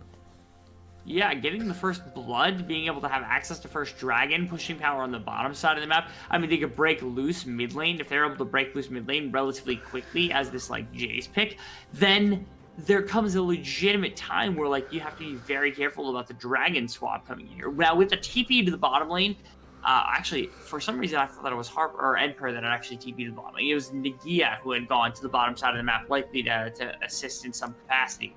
They do give up potential plates, but it's a question of how many plates can they actually grab up, because you got a Rift Herald that's not going to be spawning for another 3 minutes into this one. Dragon's going to be up in just another minute or so. And your child hasn't had like a twist off soda yet? Yeah, not really looking good here. And Nagia also giving the thumb up to this other gang pulled up by DNK, with them not even being able to push through with the permafrost to even get like some CC and some good chunk of damage going on. And also in the bot lane we see this massive CS gap when kind of extending through this whole play we've seen earlier. Also an assist on top of that from the gang play we have seen earlier, which makes it even more rough for Slater and Palette, as DR1 is clearing the wave and doing some poke damage with this equalizer. That's annoying for Glory, right? He wants to base, but he also doesn't want to drop like some CS, so he gets forced to TP back to the lane. He's out of mana, so he definitely thinks he has to base at some point very, very soon. But he's, cancelling his recall again to grab this wave, and then he can finally get to base and get his recall on. So DR1 really annoying to him here. Ooh. I was waiting.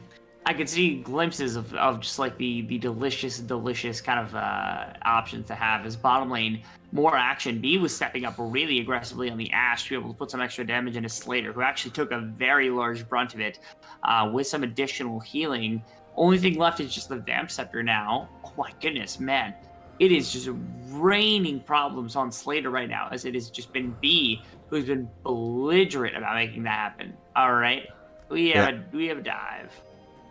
We might have one of those players from SPTC was recalling. It was actually Slater being the one to pull it off, and this might just be the thing that kind of breaks it, as the wave gets cleared out beforehand. Killer Queen still very patient to maybe pull off the dive, but he then wisely chose against it. I think it's very risky to dive this with so low damage against Sejuani Lulu. Not quite easy to pull it off. So better safe than sorry and pull away here with Killer Queen. Yeah, still, he's still not quite done here, but now he is. Jung away with the blast plant and deciding against this dive. As this game, however, Anpon not getting any help from his team, aside from that one small chip away from DNK. At this game, he's doing much better against the Renekton than last game he was against the Jax from Nagia. And he could have picked Jax again, right? Yeah, those are some bold words, Quincy, saying that they're at least comparable to Magnus Carlsen. I mean, out of fairness, I can't say I'm super disagreeing. It feels like both teams actually are really well versed inside of the macro game. It's just about figuring out where they need to set their feet for some of the micro stuff. So hopefully, coaches over the next couple of months are going to be able to develop that just a little bit further. Man, I was waiting for Ember to pop up, but he just could not get either one of the zones that came in. Yeah, just kind of weird. With B being in the mid lane right now. Gold lead being almost 2k, that's surprisingly large, I would say, for the state of the game we are in right now, with top lane even being down a few CS. The bot lane difference in this game just looks so astonishingly large, and it's just kind of the reverse from last game, right? Where it was the bot lane falling behind from the side of Team Wales, and the top lane kind of, 1v9ing the whole game, is what we could almost say with what Nagia did in that game. In this game, I mean, bot lane from Team Wales, now the eyes are on them. They have the picks to deliver it. They also got the focus on the team to deliver it. And so far, they are looking good. And especially Vit has something to prove, I guess. Vit the Stratford? Just being able to throw that name out there? Do you know him personally? Is that what it is? No. What are you referencing? Oh. Vit? Didn't you say Vit's entire name right there? Actually, okay. Back to bottom side really quick, because we're just getting some auto trades. Paulette took a decent amount of damage, and Vit, your best friend, actually was a part of that one. I swear you were talking about Vit for a second, but maybe I'm hallucinating because it's just too early on in the game. The Pog slide gets later out of a bad situation. You can see XP.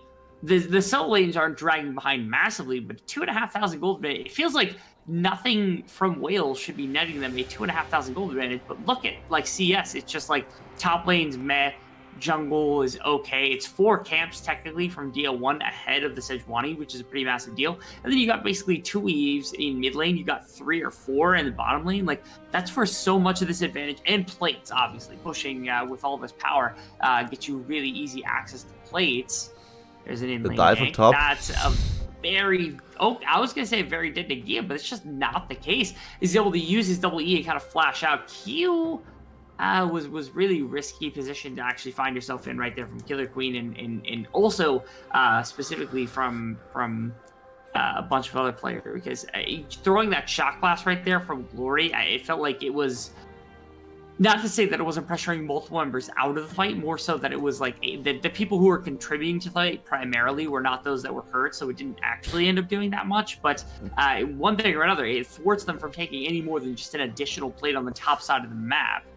And I think that's really good for this side. Yeah, that's a lot of resources expended just to get a single plate. I mean, of course, they were falling down in exactly that regard, but it's still a lot of expended on that. And they almost...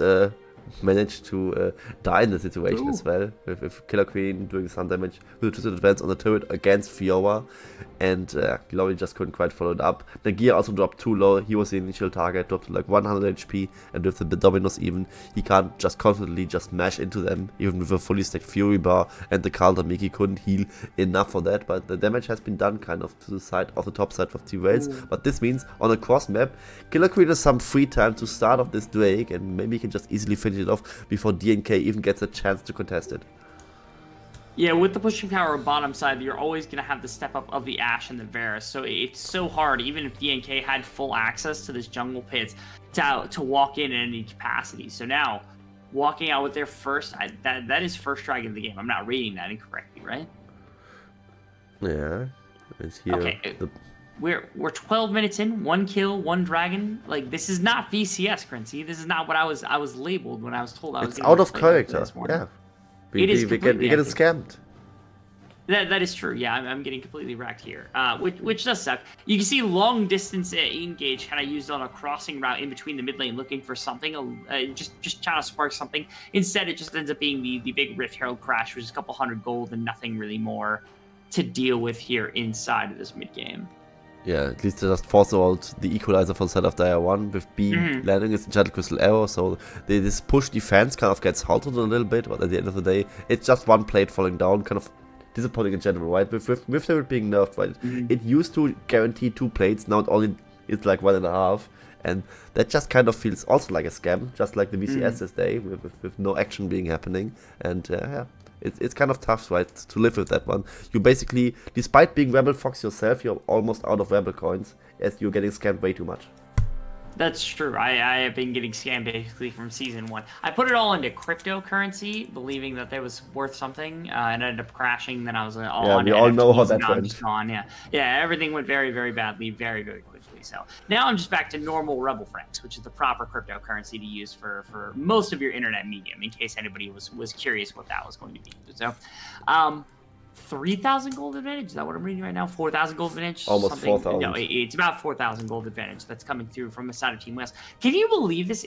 Did you walk into the split expecting Team Wales to be this insane, like this competitive? Because they walked out of their first series with one of the more commanding 2-0s I think that we had seen, even though it was against a team that was maybe not at the top of our charts or not somebody that we were looking at super fervently, but beating now SPTC, who has beaten Team Secret, who's beaten Saigon Buffalo. You're talking about a team that right now, compared to strength of schedule of all the other squads, has to be up there. So is this your expectation for what this Wales squad has been able to do so far?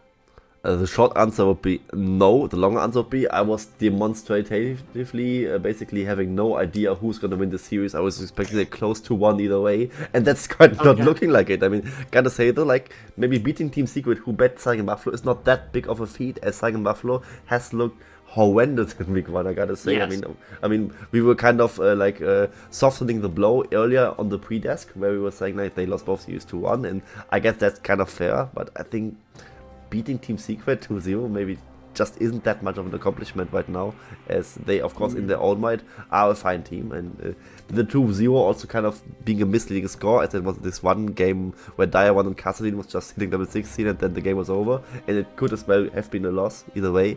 SPTC in this series not looking too dominant, and Team Wales looking very, very good. I mean, I'm very, very surprised, especially with the way they are playing overall. I mean, the top side we knew they were strong, but Bit and B, even if Bit isn't really like putting on stellar performances, he was holding his own in game 1 and in this game 2. He's one of those players with the lead, and if he doesn't choke this game out, I think we can stop calling him a fraud. I would want to be, in a circumstance where I could be able to do that, but so far I just need that proof in the pudding before I'm able to do anything. Because so far it has been all Team Wales more than the side of SPTC. Of course, here's what really is going to happen: is like Team Wales is going to beat SPTC, and then they're going to lose to Team Secret, and they're going to lose to Saigon, and then we're going to have like a 4 or 5 way tie for like 3rd place in the middle of the split out of absolutely nowhere, and then we're going to be up with a very traditional standing, such as VCS kind of tradition. As much as I would like to see something other than that, it seems like that's always the case. I am just really shocked that, like, again, I expected so much from SPTC being able to be competitive at the top possible level. They've got so many good players that is just astonishing to me that they aren't able to put together a roster that is, competitive at the absolute top level here, where they're sitting. Elsewhere on the map, it is they are really, they just wanting to Gia so bad. The flash was interesting because if it was an empowered Q, I could see why that would have saved life. But it was just a normal Q that he was flashing for. Now mid lane, Rift Out being dropped down as well. Seems like Team Wales, or my apologies, Team Wales actually in the blue. They're the ones that are kind of killing everything because they've got this Rift Out, they've got a bunch of other kind of neutral objectives to work with. Slater has to flash away, just barely gets away. But now Big Inner is going to take a crash and is going to be able to lose that one. Now it's a question of whether they want to escort it to the inhibitor tower, but it doesn't look like they're going to actually do that. Yeah, they're not going to do anything absolutely crazy. Instead, they'll say, okay, we won 6,000 gold on that play. Why would we ever care? Well, one of it, Glory got a lot of it, and Vic got a lot of it. That's 2 of the biggest damage-dealing members on your team. Vic right now is actually, or my apologies, Glory is sitting on insane CS per minute. He's 185 in 16 minutes, so it's well over 10 per minute. Like, they have done very little to slow down the pacing of Team Wales up to this point. That's a big arrow. Is that a dead Rumble? I think, no, it's not quite. They had to burn Flash, and it was a burnt Lulu ultimate in order to get there. They can just turn right back on the direct. Yeah.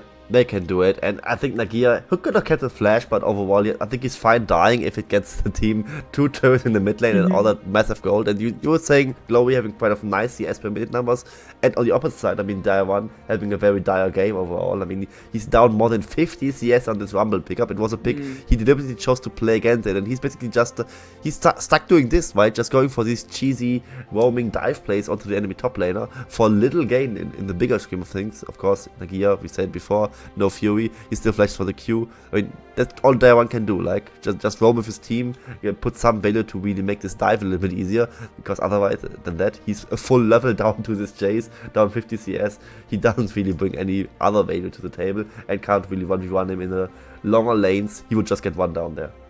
Not really kind of able to actually accomplish anything that you would want to at this particular junction.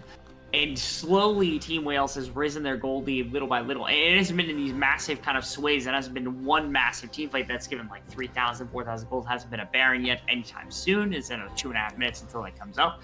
But instead, it has just been kind of these individual plays. It's only been one kill, but finding the towers, finding the structures, catching additional waves, just making sure that gold is going into the pockets of their players instead of going into the pockets of the ground because nothing else is there to pick them up or they're just kind of strewn about. A worst case scenario, they kind of burned with the rest of their mains, which would be really, really miserable to think about. But one way or another, it is Team Wales who walk out here very, very early in the morning in North America. I am excited to see what this is kind of doing for us. Because, again, SE, they beat Genius, or my post, not Genius, they beat the team that beat Saigon Buffalo. So, like, we're almost Secret. in a lover's triangle here, Quincy. Yeah, Secret, my bad. Oh good, oh good. It's early in the morning in an A, either way. What I wanted to make a point of is a little bit malicious. Just now, Tier 1 finished his mythic item. It's 18 minutes into the game. Kind of late on that one, bro, but either way, we see the comparison to Glow, right? He's basically, considering the mythics are roughly equal and the boots are, he's basically a full mana ahead very soon when he gets those stacks up going on for himself. So the mid gap is actually astonishingly huge, and while Tier 1 hard carried this one game for SBTC, this game he surely isn't, and it's 6,000 gold between those two teams right now. Half of that lead is on the mid lane itself, and it seems like an easy game for Team Wales. I mean, even the Renekton was kind of behind, he's still like this decent mid-game bandit fixed champion that still has value as a God Drinker champion that can just at least threaten the backline a little bit, tangle a little bit for his team, and do just regular 5v5 team fight work, while the Fiora kind of doesn't, right? I've been really impressed by the way that like Team Wales has actually been playing like this basically all series, where they're just clumping his 5 members. They're playing on 2 lanes at maximum, if not just 1 lane, to make sure that SE is spread about as thin as humanly possible. This is a strange circumstance because you have a TP'd mom coming in at just the end of hike, and there's a couple of weird-looking creatures looking to yoink our kind of build supply type stuff. So I'm not sure exactly what that is, but we'll have to check it out. Yeah, in general, like, this mid game seems to be collapsing for SBTC. I mean, the mid laner, I'm just harping on it way too much already, I think, but he's down very far. The Renekton kind of being the bandit fix, Maokai being ahead of the Sejuani, and Zeri is on 1 item, while the Varus is on 2. Of course, the Felty items are very much cheap, but that is one thing that makes them strong. So basically on all fronts, Team Wales can fire on all cylinders here, and SBTC just gets to look if they can make any counterplay into them. It looks very, very dire to them. Next wave is spawning in 90 seconds already, and Wales will likely either force you to fight over this one, or they will get it for free otherwise. And it would be Hextech open for them at like 21 minutes into the game. Not a good outlook for you in general if you are SBTC. Not at all. Walking into the kind of the tail half of this game, being down as much gold as they are, SPTC, how do they get themselves out of a situation like this? Because they're down objectives, they're down gold, so they're not team fighting anybody. Their scaling isn't particularly great either. Like this composition they put together outside of the Fiora really isn't going to be accomplishing all that much. Zeri Lulu kind of good too, but either way.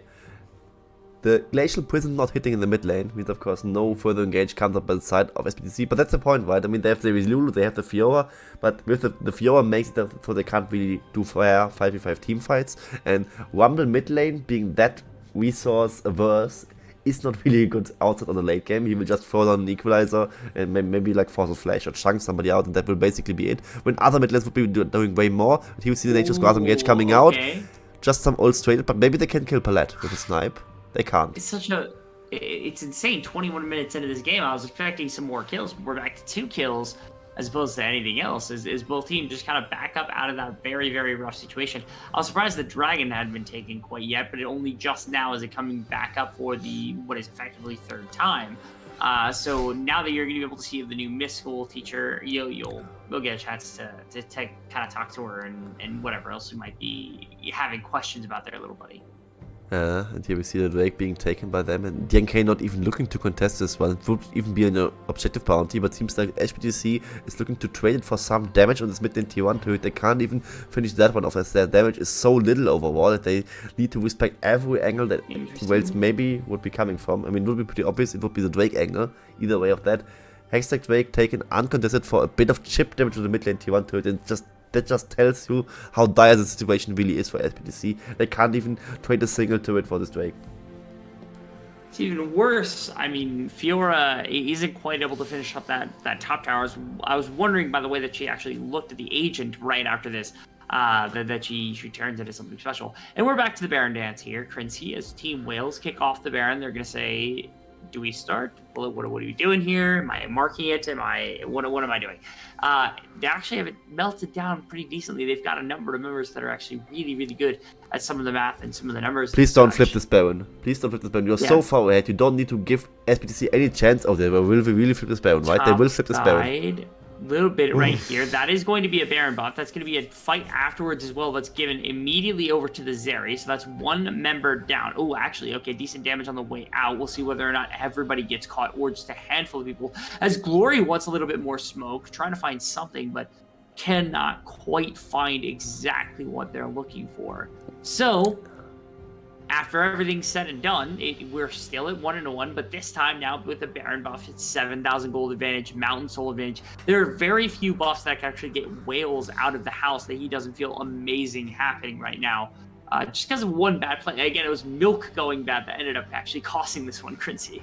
Yeah, I mean, what can we really say? Yeah, I usually want to congratulate T-Wales for this great Baron setup, but it kind of wasn't. The vision was nice, but them actually being in this situation where it's close to being a flip is kind of a disaster on its own. They at least use some CC to prevent DNK from jumping into the pit with the Nature's Grasp being pulled out. They managed to get the smite down without DNK entering the pit. Either way, they sacrificed Relectrum Plush for this Baron, which I think overall is a more than okay trade, because I mean, while Relectrum Plush is very, very valuable, so is the Baron, and the Baron just nets you more in the long run, so you can definitely justify this decision by the side of Team Wales. The Baron will, I think, not quite translate into this Hextech Soul point itself, where they can really start Hextech Soul, but beforehand, the 3 minutes where you can just wrap on all this map control, get the push going from either side, as you will see in the replay, that DR1 apparently got off-screen by the Jace. Yeah, I think Glory hits his abilities or doesn't, just flashes into his face to kill him, and yeah, he did kill him at the end, so yeah.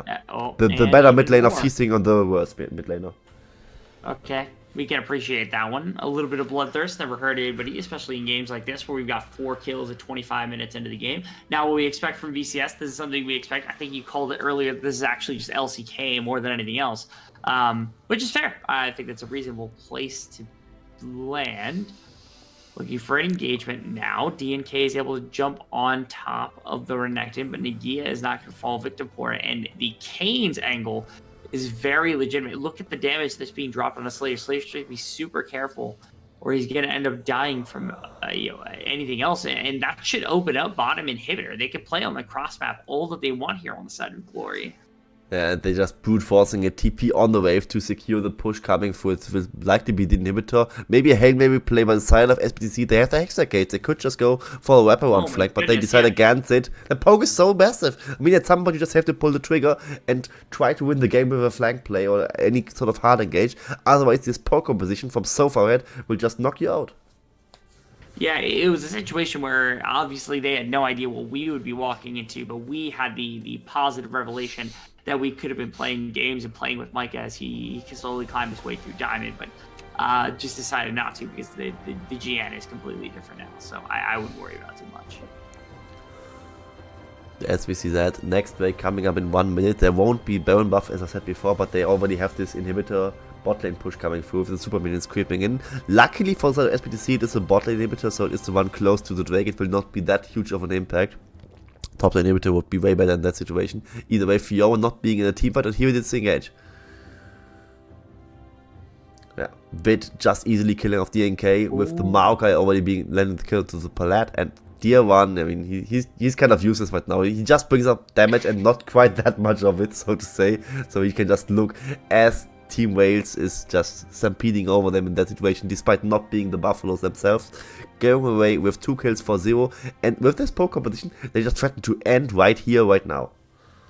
Quincy Emperor was trying there for a hot second to get something going on the cross side of the map. They just are not able to. Now it's going to require an absolutely insane and nutty run. Slater is one of the very few that could try to make this happen. Not going to get shoved out quite yet. Might be just a little bit fearful of being tagged by a random Bronchio and getting stunned up and just getting absolutely run over.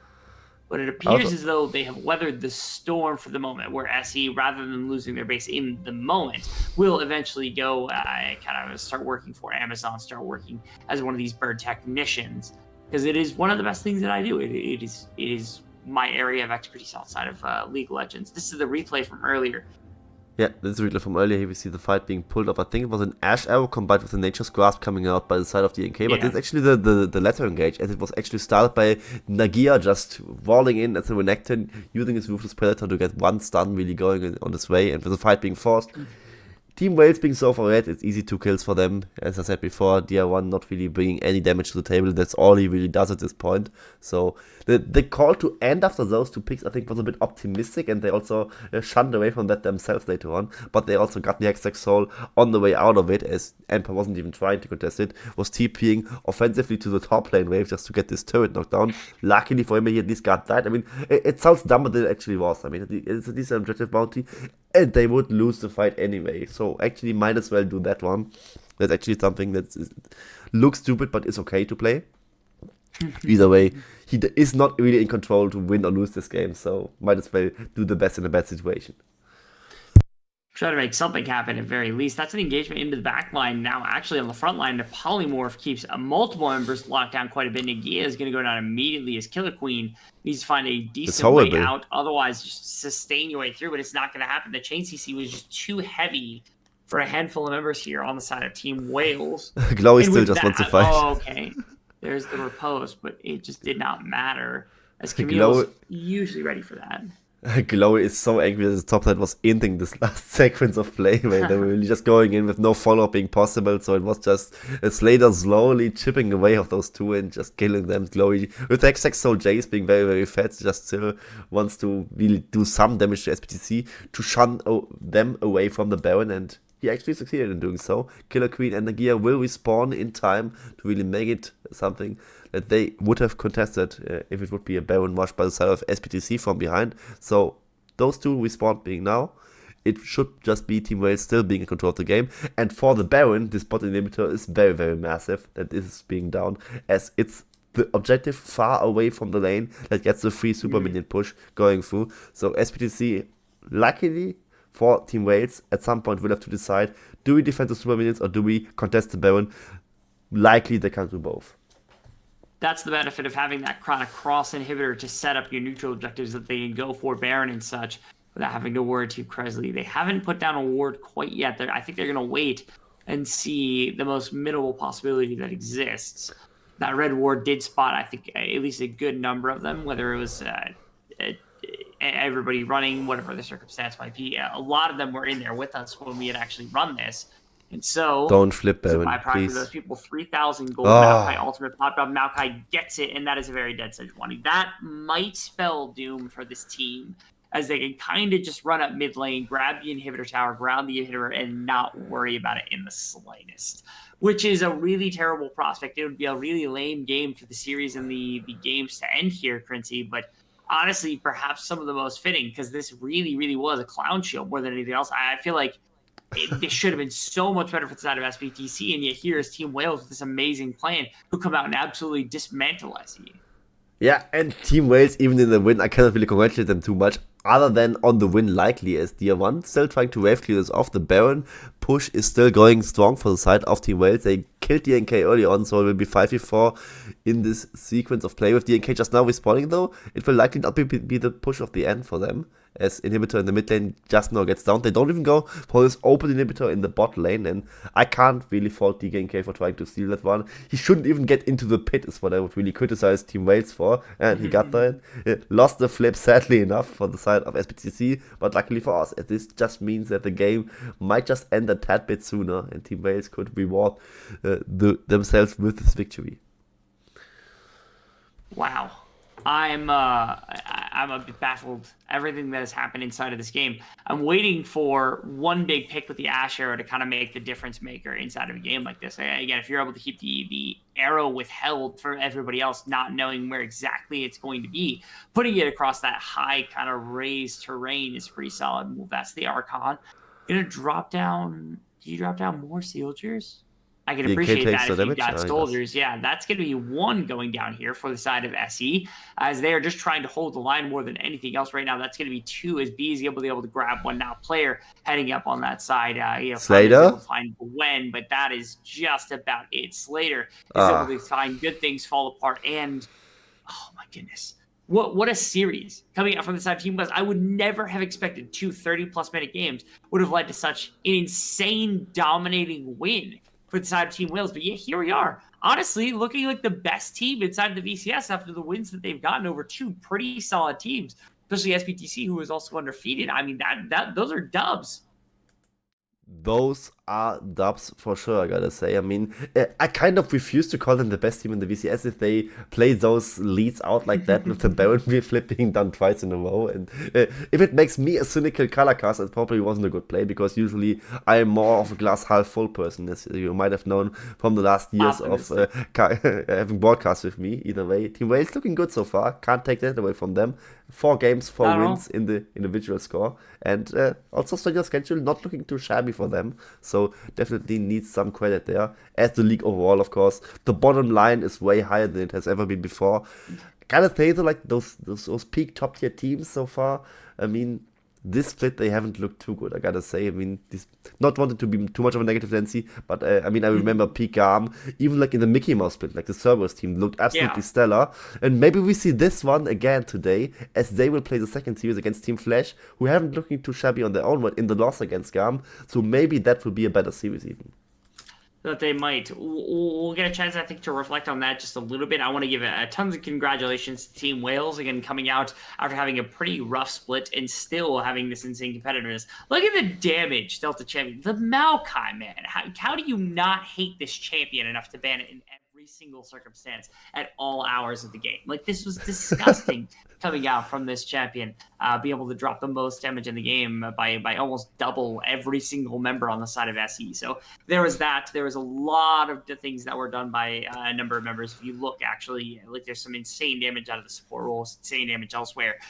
Props to all of Team Wales. Nagia had a pretty solid day. Killer Queen had an insane day as well, especially off that Maokai performance. So props to a couple of members. And again, for SE, do you have a diagnosis? It felt like today they were just sleeping 100% of the time. It felt like they had nothing going for themselves.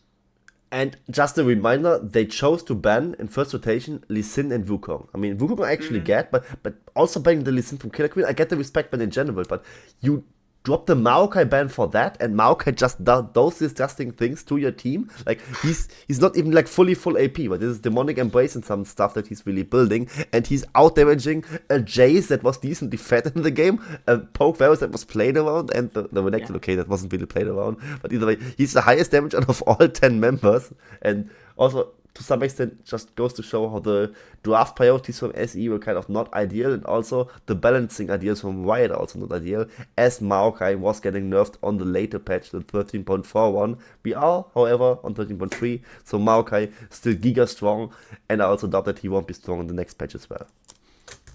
Yeah, partially a matter of drafting, partially a matter of, I think Team Wales was just better and faster to the bat today than what SPTC Esports was able to accomplish.